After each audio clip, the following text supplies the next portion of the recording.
नमस्कार बच्चों। आज हम सब पढ़ेंगे कक्षा 7 की हिंदी भाषा सेतु का चैप्टर 11 यानी पाठ 11 दक्षिण गंगा गोदावरी, जो कि श्री काका कालेकर द्वारा रचित एक यात्रा वृत्तांत है। श्री काका कालेकर नदी को लोकमाता कहते हैं, यानी जगत की माता कहते हैं।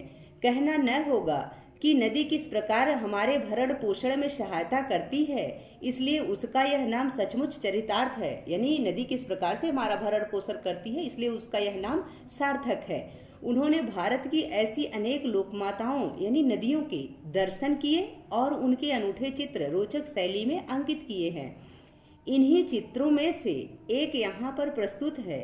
उत्तर में गंगा का जो महत्व रहा है, वही महत्व दक्षिण में गोदावरी का माना जाता है। इसलिए लेखक ने गोदावरी को दक्षिण गंगा कहा है। यानी उत्तर भारतीय जो गंगा को मानते हैं, जो महत्व देते हैं, वही महत्व दक्षिण भारतीय गोदावरी जी को देते हैं। इसीलिए लेखक ने गोदावरी नदी को दक्षिण गंगा कहा है। मद्रास से राजमहेंद्री जाते हुए बेजवाड़े से आगे सूर्योदय हुआ। बरसात के दिन थे, इसलिए पूछना ही क्या। जहां तहां विविध छटावली हरियाली फैल रही थी। पूर्व की तरफ एक नहर रेल की सड़क के किनारे किनारे बह रही थी, पर किनारा ऊंचा होने के कारण पानी हमें कभी कभी ही दिख पड़ता। सिर्फ तितली की तरह अपने अपने पाल फैलाकर कतार में खड़ी यानी लाइन से खड़ी नौकाओं पर ही हमें नहर का अनुमान करना पड़ता था। बीच बीच में छोटे छोटे तालाब भी मिलते।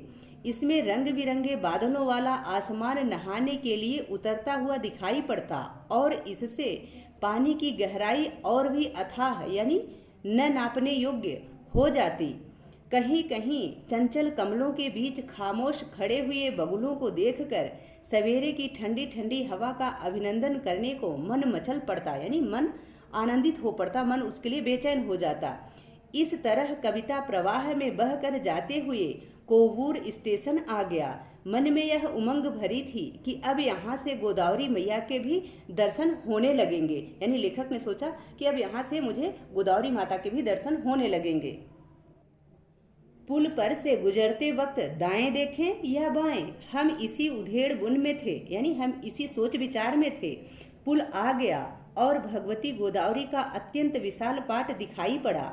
मैंने गंगा, सिंधु, शोणभद्र, ऐरावती जैसी महानदियों के विशाल प्रवाह जी भर कर देखे हैं। बेजवाड़े में कृष्णा माता के दर्शन पर मैं गर्व करता रहूंगा, लेकिन राजमहेंद्री के आगे गोदावरी की शान शौकत कुछ निराली ही है। यानी इनकी जो ठाट बाट है वह कुछ ज्यादा ही निराली है।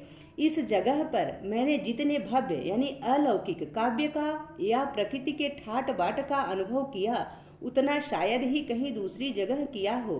पश्चिम की तरफ नजर फैलाई तो दूर दूर तक पहाड़ियों की श्रेणियां नजर आईं। आसमान में बादल घिरे रहने से सूरज की धूप का कहीं नामो निशान तक न था।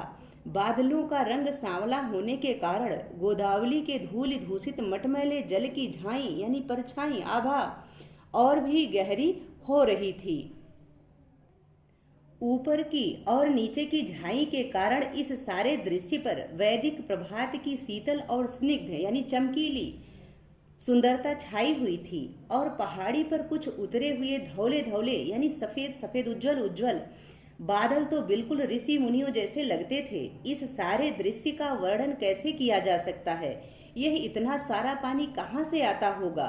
विपत्तियों में से विजय सहित पार हुआ राष्ट्र जिस तरह वैभव की नई नई छटाएं दिखलाता है और चारों तरफ अपनी समृद्धि यानी अपनी मजबूती फैलाता जाता है, उसी तरह गोदावरी का अखंड प्रवाह पहाड़ों में से निकलकर अपने गौरव को साथ में लिए आता हुआ दिखाई पड़ता है।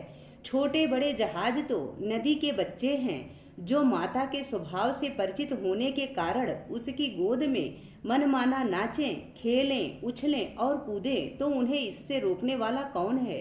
लेकिन बच्चों की उपमा तो इन नावों की अपेक्षा प्रवाह में जहां तहां पड़ते हुए भंवरों यानी जो भंवरी पड़ती है जल में, उसको देनी चाहिए।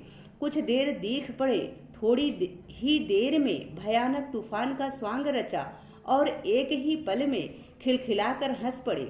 ये भंवर न जाने कहाँ से आते और कहाँ चले जाते हैं। यानी लेखक कहते हैं कि नदी में वो भंवर कहाँ से उत्पन्न हो जाते हैं और कहाँ चले जाते हैं, यह कुछ पता नहीं चल पाता है, लेकिन वास्तविक में उन्हें ही शायद नदी के पुत्र की दर्जा देनी चाहिए थी। ऐसे लंबे चौड़े भारी पाट के दरमियान यानी के बीच में अगर टापू न हो तो इनकी कमी ही रह जाए। गोदावरी के टापू अत्यंत प्रसिद्ध हैं, यानी बहुत प्रसिद्ध हैं। कई तो पुराने धर्म की तरह जहाँ के तहाँ स्थिर रूप होकर जमे हुए हैं, और कई एक कवि की प्रतिभा की तरह क्षण क्षण भर में यानी थोड़ी थोड़ी देर में स्थल यानी जमीन की या स्थान की नवीनता उत्पन्न कर लेते और नया नया रूप ग्रहण करते हैं।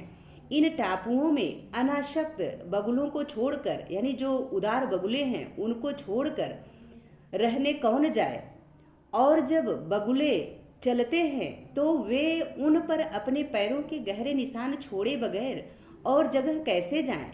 अपने धवल यानी उज्जवल चरित का अनुकरण करने वालों के लिए, यानी उनके पीछे चलने वालों के लिए, उनका नकल करने वालों के लिए चरण चिन्हों द्वारा अगर वे दिशा सूचित न करें तो बगुले ही कैसे। यदि जो उनका अनुकरण करते हैं बगुलों का कि जिधर बगुले गए हैं इधर ये वाली दिशा है, ऐसे लोगों के लिए यह चरण चिन्ह यदि बगुले ना छोड़े तो वो अपनी दिशा को कैसे पहचाने कि ये दिशा कौन सी है। नदी का किनारा यानी मनुष्य की कृतज्ञता का अखंड उत्सव, किनारे पर के सफेद महल और मंदिर और उनके ऊंचे ऊंचे शिखर ही एक अखंड उपासना है, यानी कभी न टूटने वाली उपासना है, यानी प्रार्थना है। परंतु इतने ही से काव्य संपूर्ण नहीं हो जाता, इसलिए भक्त लोग नदी की लहरों पर से मंदिरों की घंटा नाद की लहरों को इस पार से उस पार तक पहुंचाते रहते हैं। संस्कृति के उपासक यानी जो भारतीय संस्कृति के प्रार्थना करने वाले हैं, उसके उपासक हैं, उसकी पूजा करने वाले हैं। भारतवासी इस जगह गंगा जल के आधे कलश गोदावरी में उड़ेलते और फिर गोदावरी के जल से कलश भर कर ले जाते हैं। यानी जो संस्कृत के उपासक हैं, जो धार्मिक लोग हैं, वो गंगा जल को आधा ले जाकर के गोदावरी जी में डालते हैं, फिर गोदावरी जी का जल से अपने कलश को पुनः भर कर ले जाते हैं। कितनी भव्य विधि है, यानी कितनी अच्छी विधि है, कितनी लौकिक अलौकिक यह विधि है, कितना पवित्र काव्य है। यह भक्ति रस तो हृदय में भरा हुआ है, और मंदिरों के घंटा नाद और इस हृदय नाद को तो पूर्व स्मृति ने ही सुनाया, यानी जो पूर्व में हमने स्मृतियों में सुना उसने ही सुनाया है।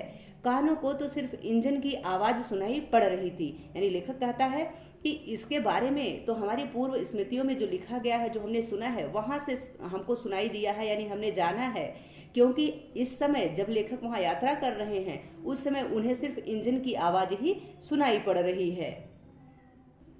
आगे लेखक कहते हैं, अगर हम आधुनिक संस्कृति के इस प्रतिनिधि से नफरत करना छोड़ दें तो रेल के पहिए का ताल कुछ कम आकर्षक नहीं लगता, और पुल पर तो उसका विजय नाद संक्रामक यानी दूर दूर तक फैलने वाला, दूर दूर तक फैल जाने वाला होकर ही रहता है। पुल पर गाड़ी अच्छी तरह चलने के बाद मुझे ख्याल आया कि पूरब की तरफ देखना तो छूट ही गया। हमने इस तरफ घूमकर देखा तो वहां निराली ही रौनक नजर आई, यानी वहां की रौनक जो थी वह और ज्यादा निराली थी और ज्यादा अच्छी थी। पश्चिम की तरफ गोदावरी जितनी चौड़ी थी उससे भी ज्यादा पूरब में थी। उसे कई मार्गों से और उत्तेजित होकर समुद्र में मिलना था, यानी नदी समुद्र में मिलने के लिए बहुत उत्तेजित थी, परेशान थी, बेचैन थी।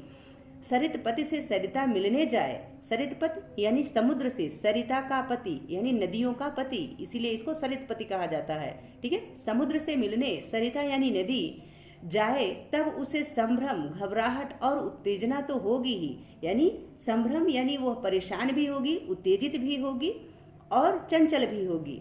ठीक है, पर गोदावरी तो धीर गंभीर माता ही ठहरी, यानी गोदावरी माता तो बहुत धीर और गंभीर थी, बहुत शांत थी। उनका संभ्रम यानी उनकी बेचैनी भी उदात्त यानी उदार रूप में ही प्रकट हो सकता है। इस ओर के टापू कुछ और किस्म के थे, उनमें वन श्री की शोभा पूरी पूरी खिल रही थी। ब्राह्मणों या किसानों के झोपड़े इस ओर से दिखाई नहीं पड़ते थे। यानी जो ब्राह्मण थे उनके और किसानों के झोपड़े इस तरफ से दिखाई नहीं देते थे, पूरब की तरफ से। अगर बहते हुए पानी के हमले के सामने टक्कर लेते इन दो टापुओं में किसी ने ऊंचे महल बनाए होते तो वे दूर से ही दिख पड़ते। कुदरत ने तो सिर्फ ऊंचे ऊंचे पेड़ों की विजय पताकाएं खड़ी कर रखी थी और बाईं ओर राजमहेंद्री और धवलेश्वर का सुखी जन समाज आनंद मना रहा था।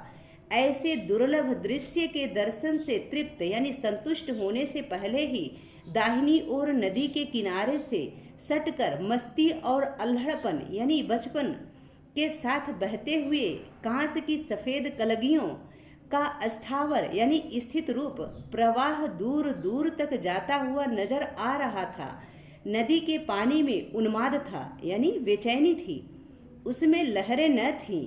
कलगियों के इस प्रवाह ने हवा के साथ साथ जो षड्यंत्र रचा था उससे वह मनमानी हिलोरे उछाल सकता था। कम हो भी क्यों, लेकिन कांस की कलगियों का प्रवाह तो बहता ही जा रहा था। गोदावरी के प्रवाह के साथ होड़ करते हुए भी उसे संकोच न होता था। और वह संकोच क्यों करे? गोदावरी माता के विशाल तट पर इसने क्या कम स्तनपान किया था? यानी क्या इस कलगियों ने गोदावरी माँ का जल कम पिया था, अपनी माँ का दूध कम पिया था? स्तनपान यानी माँ का दूध पीना, तो गोदावरी माँ का जल ही उन कलगियों के लिए दूध था। ठीक है। माता गोदावरी राम, लक्ष्मण और सीता से लेकर बूढ़े जटायु तक सबको तूने ही स्तनपान कराया है। तेरे तट पर सूरवीर भी पैदा हुए हैं और बड़े बड़े तत्वज्ञानी भी, साधु संत भी जन्मे, धुरंधर राजनीतिज्ञ भी और ईश्वर भक्त भी जन्मे। चारों वर्णों की तू माता है, यानी ब्राह्मण, क्षत्रिय, शूद्र, वैश्य, इन चारों वर्णों की तू माता है। मेरे पूर्वजों की तू अधिष्ठात्री देवी है, यानी मेरे पूर्वजों की तुम कुल देवी हो, पूजनीय देवी हो। नई नई आशाओं को लेकर मैं तेरे दर्शन के लिए आया हूँ। तेरे जल के अमोघ शक्ति है, तेरे जल में अमोघ शक्ति है। अमोघ यानी अचूक शक्ति है, माँ तुम्हारे जल में अचूक शक्ति है। तेरे पानी की एक बूंद का सेवन भी व्यर्थ नहीं जाता। लेखक काका कालेकर कहते हैं कि हे माता, तुम्हारे जल की एक बूंद भी व्यर्थ नहीं जाती है, इसमें अमोघ शक्ति है, अचूक शक्ति है, जो कि किसी भी कार्य को सिद्ध करने वाली है। ठीक है। आशा है कि यह पाठ आप सबको बहुत अच्छे से समझ में आ गया होगा। अब हम इसका अभ्यास कार्य देख लेते हैं। यहाँ पाठ से संबंधित शब्दार्थ दिया गया है, तो आप इसको यहाँ से देख लें। अभ्यास प्रश्न, बोध और विचार, बहुविकल्पी प्रश्न, सही विकल्प चुने। पहला प्रश्न है, श्री काका कालेकर नदियों को क्या कहते हैं? तो उत्तर है लोकमाता, इसलिए का ऑप्शन सही है। दूसरा प्रश्न है, रचनाकार ने बादलों की तुलना किससे की है? तो उत्तर है ऋषि मुनियों से, इसलिए का ऑप्शन सही है। तीसरा प्रश्न है, छोटे बड़े जहाजों को लेखक ने क्या कहा है? तो उत्तर है नदी के बच्चे, इसलिए घ ऑप्शन सही है। चौथा प्रश्न है, गोदावरी नदी के क्या प्रसिद्ध हैं? तो उत्तर है टापू, इसलिए का ऑप्शन सही है। पांचवा प्रश्न है, किसकी आवाज को लेखक ने विजयनाद बताया है? तो उत्तर है पुल पर गुजरती रेल के पहिए की आवाज को, इसलिए ग ऑप्शन सही है। छठा प्रश्न है, लेखक ने गोदावरी को किसकी माता बताया है? तो उत्तर है चारों वर्णों की। ठीक है, इसलिए घ ऑप्शन सही है। वीडियो ज़्यादा लंबा ना हो जाए, इसलिए आगे के जो अभ्यास कार्य है, लघु उत्तरी, दीर्घ उत्तरी या बोधात्मक प्रश्न, इसको हम अगली वीडियो में कवर करेंगे। यदि इस पाठ से संबंधित या वीडियो से संबंधित कोई सुझाव हो या आपकी कोई क्वेरी हो, प्लीज़ कमेंट बॉक्स में अवश्य लिखिएगा। वीडियो पसंद आए तो इसको लाइक करें, शेयर करें। चैनल पर नए हैं तो प्लीज़ इसे सब्सक्राइब अवश्य करें। बहुत बहुत धन्यवाद।